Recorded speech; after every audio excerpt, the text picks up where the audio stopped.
let's do this. Right, g'day team. Today we're going to talk a little bit about benchmarks and baselines. Okay, now when we go out to achieve something, whether it's a goal, okay, and this can be in everyday life, but obviously today we're going to be talking about training.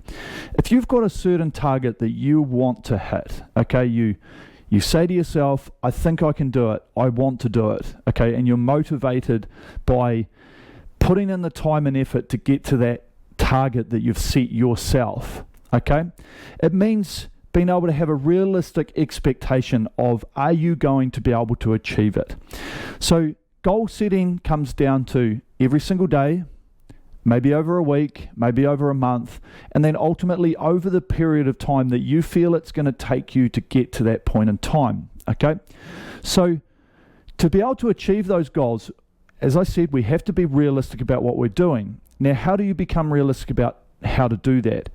One way is to do the test and then repeat it, okay, and ultimately get to that point where you feel comfortable in knowing what your speed is. Now, if you've been following the Recommit program, you'll know that we do 1,000 meters very early on in the piece, okay? Now, this 1,000 meters is flat out. It gives you a really good indication of how fast you can do, say, a half distance for 2K. Now, by taking that and saying, you know what, I was pretty cooked. I went as fast as I could, 1,000 meters, and I've done a certain time. Okay, now you can't just double it and say, well, I should be able to do that for 2,000 meters, because a lot more comes into that equation.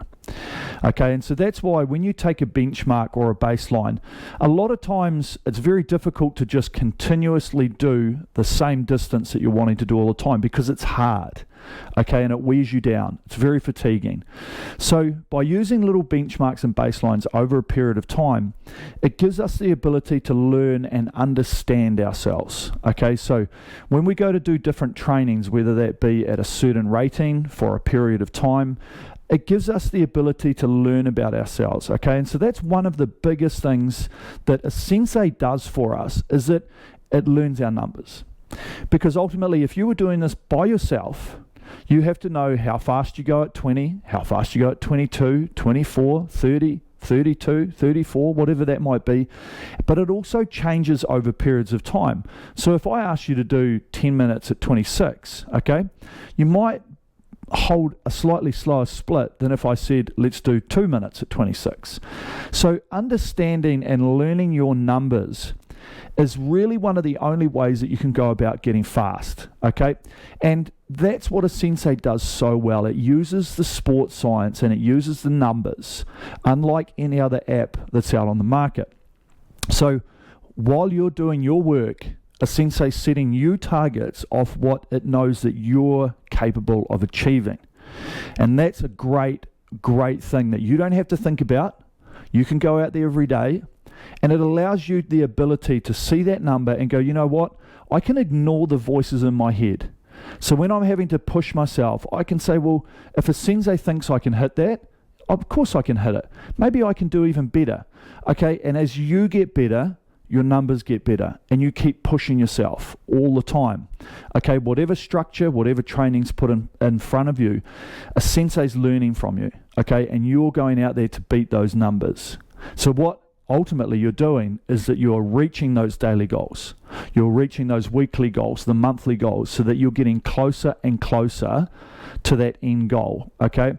And because we get those numbers, because we learn from it, we do have that realistic expectation before we go into our final test, okay? Today we're using that 2K example, so that you go into it knowing that, hey, I've done these tests. I've done some shorter 1,000 meter pieces, you know, a couple of weeks ago, and it's given me this target. It's set the target. So a sensei knows that, hey, you can do this time, and then you can have the confidence in knowing that because that time has been set from what you've been doing in training, you're going to be pretty close to it, okay? And I would say that 99% of people will be able to beat their time that a sensei sets them, okay? Because ultimately you've been doing the work, you've been setting yourself those targets, you've been trying to better what's on the screen, because ultimately in everyday life, someone says, oh, but you can't do this that quick. You go, you know what? I think I can do it quicker.